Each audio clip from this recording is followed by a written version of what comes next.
The machine works? Do the kids know? Well, yeah, the kids know. That's great! It's not that great. Why? I shrunk the... How creative did Hollywood used to be? Just look at Honey, I Shrunk the Kids. With nothing but an idea that sounded completely crazy. A dad inventor accidentally shrinking his own kids, and the neighbor kids, the movie turned an ordinary backyard into a whole adventure world. And somehow, it charmed both the kids watching it and the parents sitting there watching with them. Maybe that is why we have always wanted to believe those faces had peaceful lives off screen. But time turned out to be pretty cruel. Among them, one person left Hollywood right at the peak because of a family tragedy that was just too big. Another had to face serious illness, and most painful of all, one of them ended his life in prison at 36. So after 37 years, what has time really done to this cast? Let us look back together and make sure you stay till the end. Because all through this video, I am going to scatter strange facts, fun facts, and sometimes facts wild enough to make you stop cold. Ready to shrink down one more time and head back to childhood? Number 1, Rick Moranis as Wayne Szalinski. How could we start this video without talking about Wayne Szalinski? Rick Moranis was born in 1953. When Honey, I Shrunk the Kids came out in 1989, he was 36, and this year he is 73 in the way everybody instantly understands. What matters is that Disney did not hand this role to some brand new face. Before that, Moranis was already a major star from SCTV Ghostbusters' Little Shop of Horrors and Spaceballs. AFI even makes it clear that Wayne Szalinski was originally connected to Martin Short before it ended up with Moranis.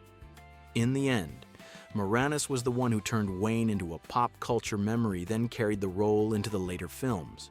But what makes Rick Moranis the heaviest story on this whole list has nothing to do with the box office.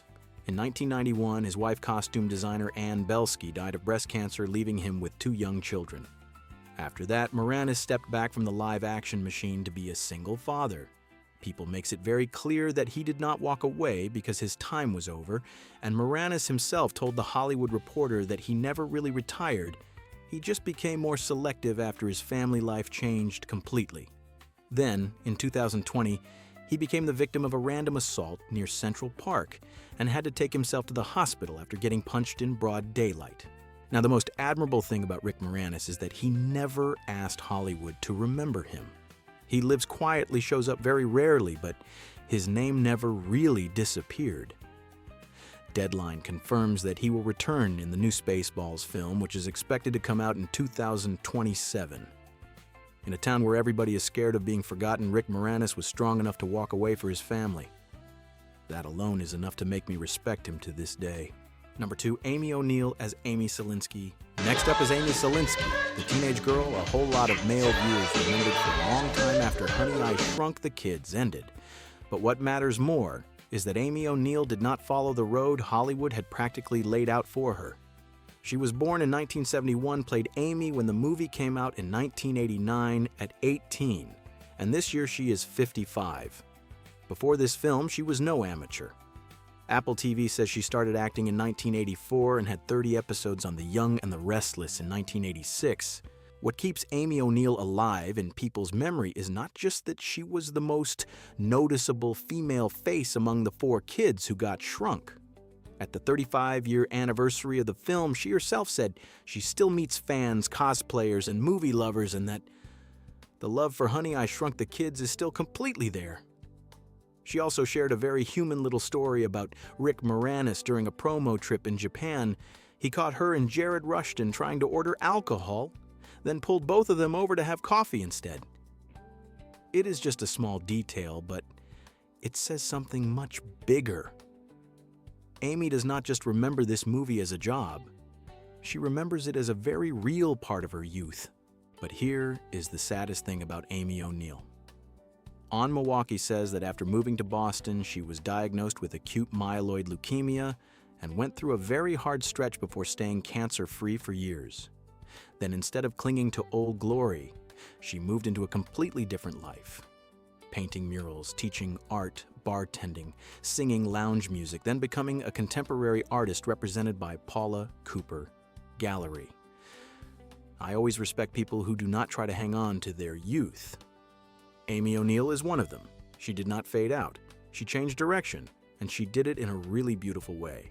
Number 3, Robert Oliveri as Nick Szalinski. You remember Nick Szalinski, right? That was the glasses-wearing boy in the Szalinski family, the face almost anybody who saw the movie back then would recognize right away.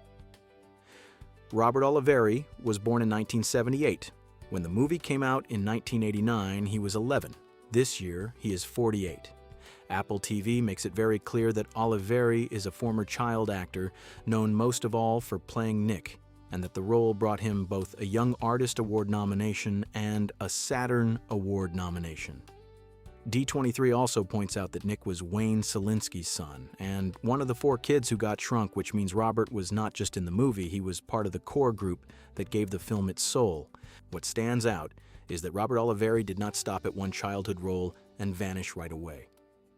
After Honey, I Shrunk the Kids, he played Kevin in Edward Scissorhands, then came back as Nick.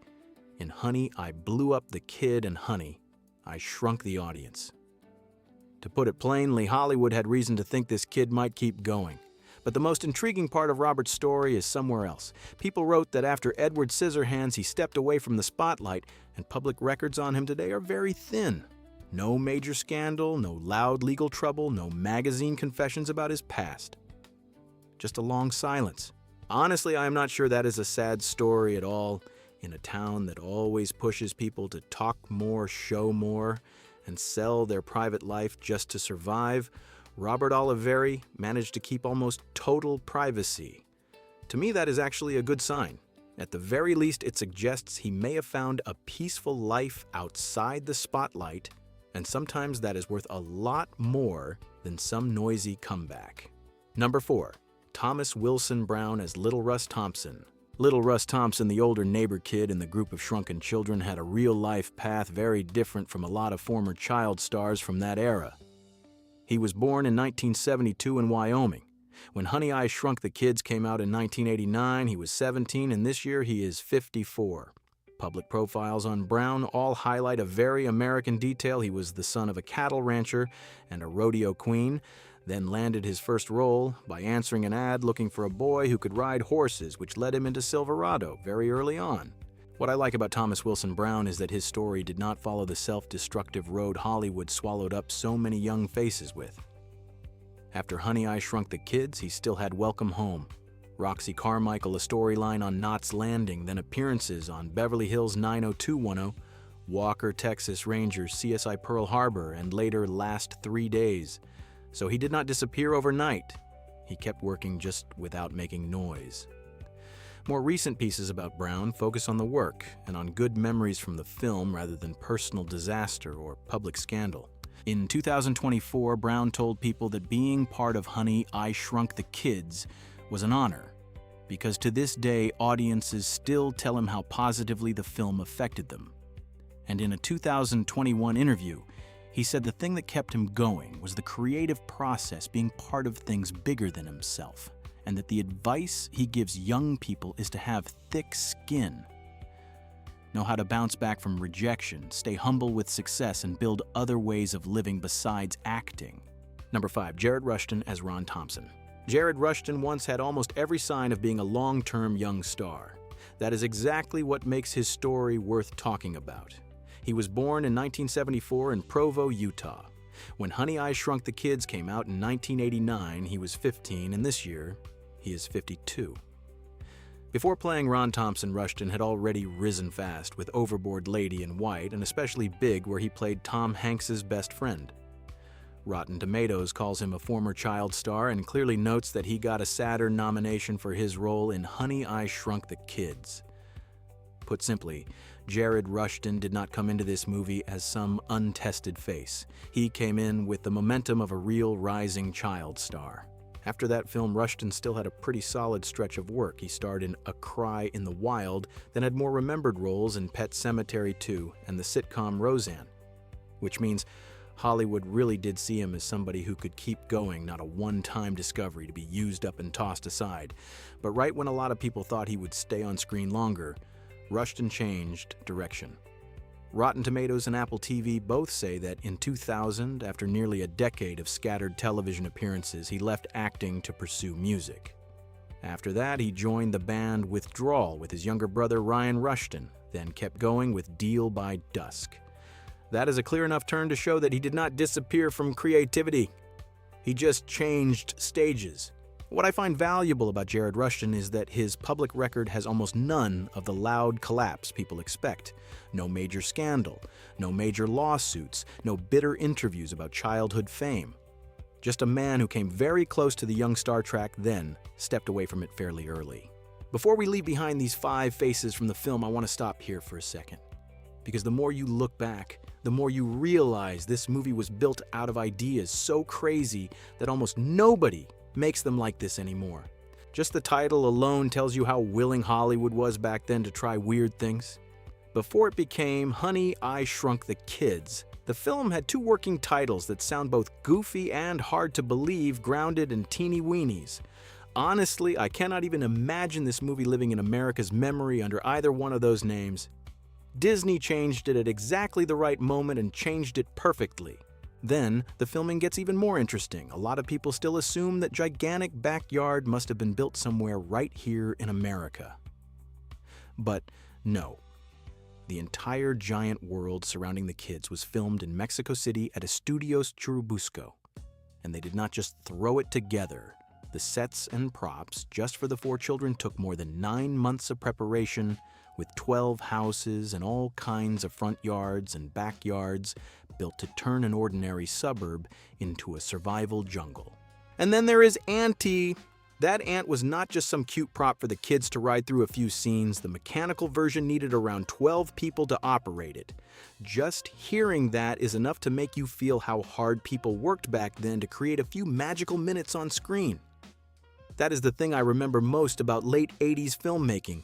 Everything had sweat weight and human hands inside it. But if I had to pick one detail that is both the strangest and the most wonderful, I would pick Nick's bowl of Cheerios and milk. The crew used 16,000 gallons of fake milk liquid while the giant cereal rings were made out of tractor inner tubes covered in foam. That is the kind of information that just makes you shake your head and laugh because it is so crazy, so labor-intensive, and so beautiful in exactly the way a great American family movie from the golden era should be. And now, as we leave the kids behind and move to the adults in the film, the tone of the story changes completely. Let us remember who they were and see what happened to their lives after that. Number 6, Marcia Strassman as Diane Szalinski. Marcia Strassman came into Honey, I Shrunk the Kids not as some anonymous parent face hired just to stand next to Rick Moranis. When the film came out in 1989, she was 41 and had already been through stage work, music television, and primetime sitcoms a long time ago. Born in 1948 in New York and raised in New Jersey, Strassman had once replaced Liza Minnelli in the off-Broadway production of Best Foot Forward, then tried her luck as a singer.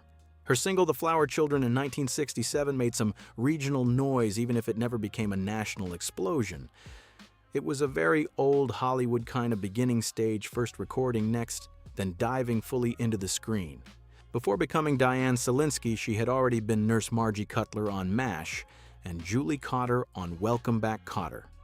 Cotter alone was enough to lock her name into the minds of American audiences in the 1970s, even though the darker side of that series was not light at all.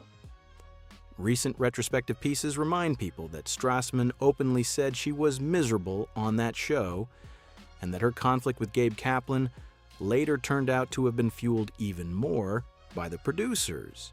That is why when I look at her in Honey, I Shrunk the Kids, I do not just see a mom in a Disney movie. I see a woman who had already been through enough collisions in the business and still stood very steady on screen. The final stretch of Marcia Strassman's life is the heaviest part. In 2007, she was diagnosed with advanced breast cancer that had already spread to her bones. In 2008, she published the memoir Life with a Side Order of Cancer to tell the story of that fight. She had once been married to Robert Collector, had one daughter named Elizabeth, then finally died on October 24, 2014 at the age of 66. Number 7. Matt Frewer as Big Russ Thompson. Matt Frewer stepped into Honey, I Shrunk the Kids not as some throwaway neighbor. Dad there just for support. When the movie came out in 1989, he was 31 and already a major pop culture face thanks to Max Headroom, the character that blasted his name out of the crowd in the middle of the 80s. Frewer was born in 1958 in Washington, D.C., grew up in Peterborough, Ontario, studied at Lakefield College School, then graduated from Bristol Old Vic Theatre School in 1980.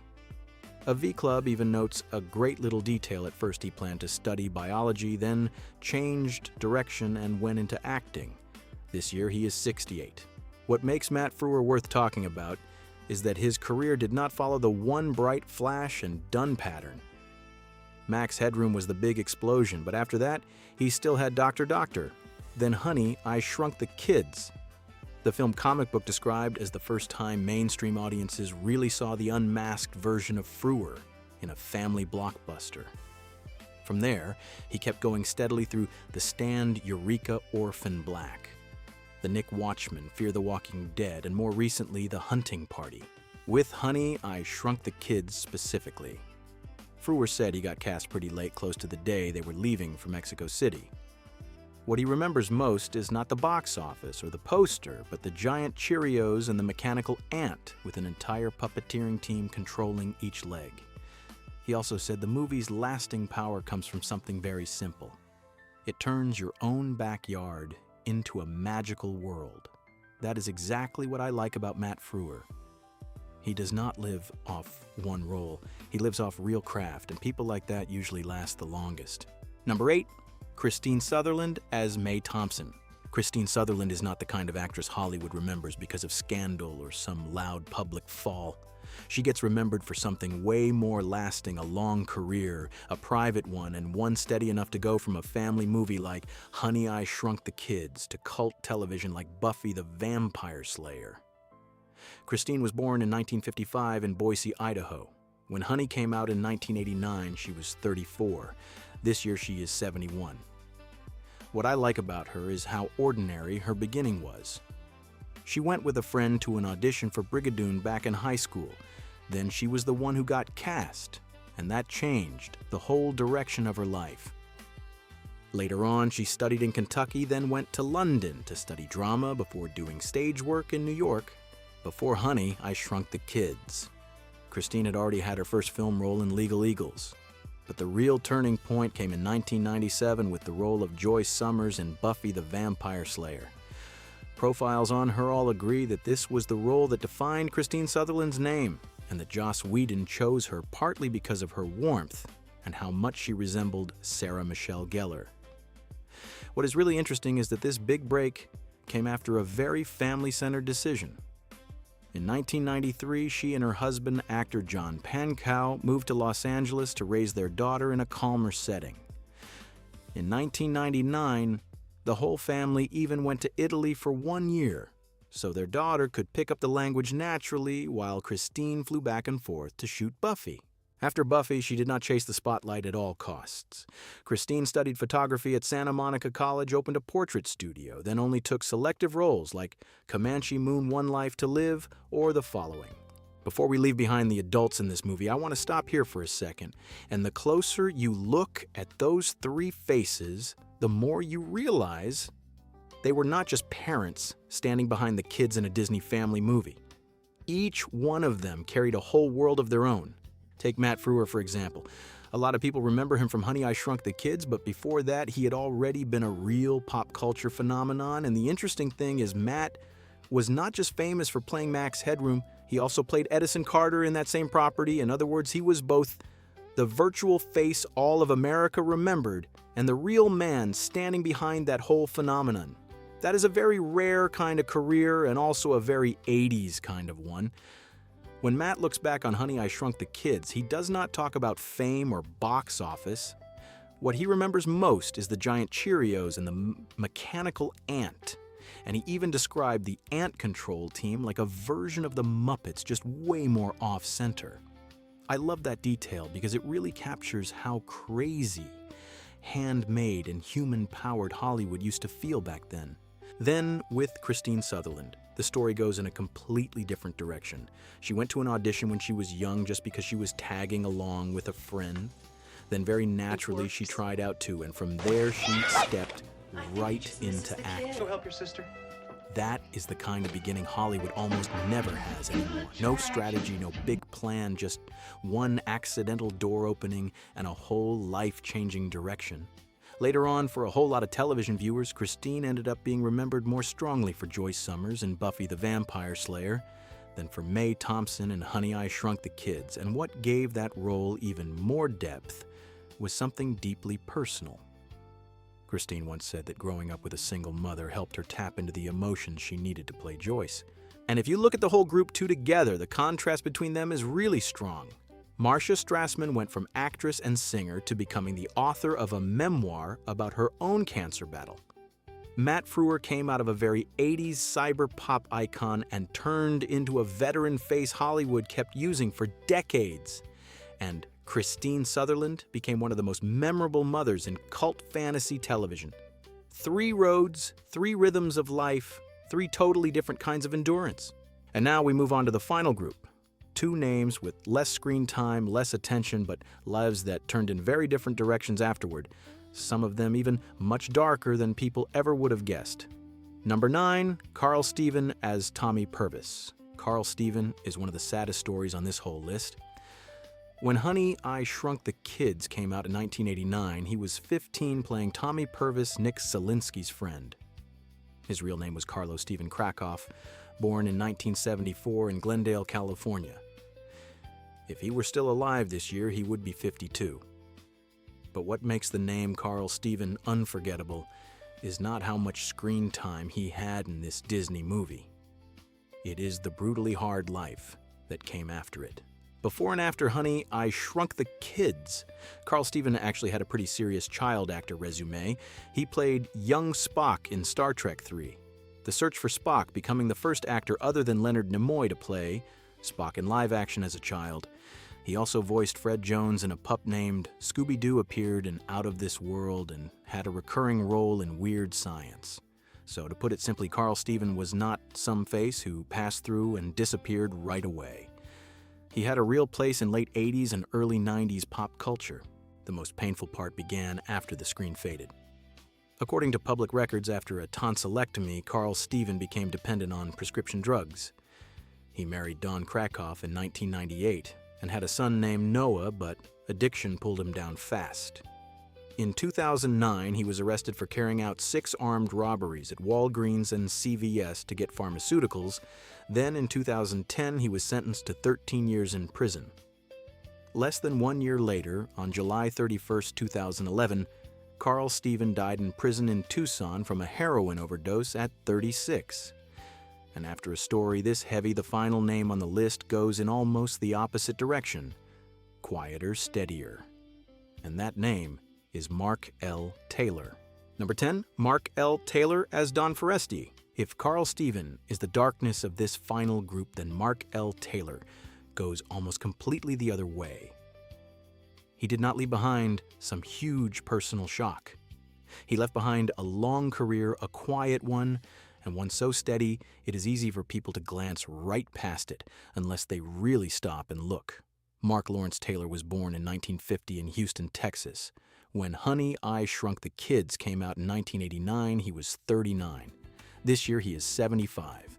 AFI lists him as Don Forrester, a small supporting role in the movie, but that is only a tiny slice of a career that is stretched from 1976 all the way to today. What makes Mark L. Taylor worth talking about is that he never lived off just one role.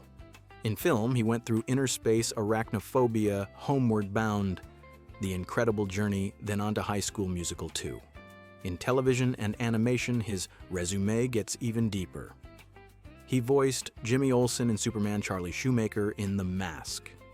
The animated series contributed voices to Dexter's Laboratory and the Powerpuff Girls, then showed up in Seinfeld Melrose Place, Star Trek The Next Generation, Star Trek Voyager Grays, Anatomy, NCIS, and even Young Sheldon in 2024.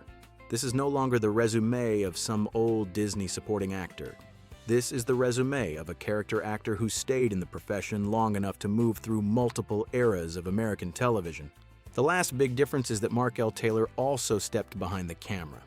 In 2010, he directed Den Brother for Disney Channel. And that is actually the perfect way to close this list, not with the biggest name, but with somebody who proves Hollywood is really built by faces with that kind of staying power. And once you get through these last two names, the movie leaves you with a very strange feeling. Because in this final group, Honey, I Shrunk the Kids stops being just a family memory. It starts touching something else, and that thing is fate. Some people go very far away from the spotlight, some stay in the profession for a very long time, and some leave behind a story so heavy that just bringing it up changes the air in the room. Carl Steven is exactly that kind of case. A lot of people only remember the kid Tommy Pervis, but really to young American viewers back then, Carl was also the voice of Fred Jones in a pup named Scooby-Doo. And what makes that detail even more interesting is this: it was one of the very rare times Fred was not voiced by Frank Welker, but by Carl Steven instead. That alone is enough to show the kid really had a place in late 80s pop culture. But then the public record shows his life turning in a very dark direction. After a tonsil surgery, Carl Steven became dependent on prescription medication, then spiraled into addiction. By 2011, he had died in prison from a heroin overdose at just 36. That is the kind of detail that does not need any extra emphasis. It is already heavy enough on its own. And that is exactly why the final name on this list creates such a strong contrast. Mark L. Taylor does not have some shocking fall that leaves people stunned. He went the opposite way, quieter, steadier, and more rooted in the work itself. Public records show Mark was not just an actor. He voiced Jimmy Olsen in Superman, did voice work in The Mask, then later added directing credits too. That is the kind of person who never needs to be loud to survive. They just keep doing the work year after year until one day you suddenly realize you have seen them everywhere. Honey, I Shrunk the Kids was never just some old movie. It was a very real part of childhood. I did not always own the tape or the disc, so back then if we knew somebody's house had it, we would all gather there and watch it together. And maybe that is exactly why this movie stayed with me so long. It did not need to overdo anything. It did not need to cram in sex scenes. It did not need non-stop dirty dialogue. It did not need to prove it was grown up. It just needed a great idea, a memorable cast, and a story decent enough for a whole family to sit down and watch together. Now, looking back at the cast, after 37 years, what hits me is not just how much they changed. It is also the feeling that a whole era of America comes back with them, from the style of filmmaking to the way scripts were written to that innocence Hollywood used to be so good at. What about you?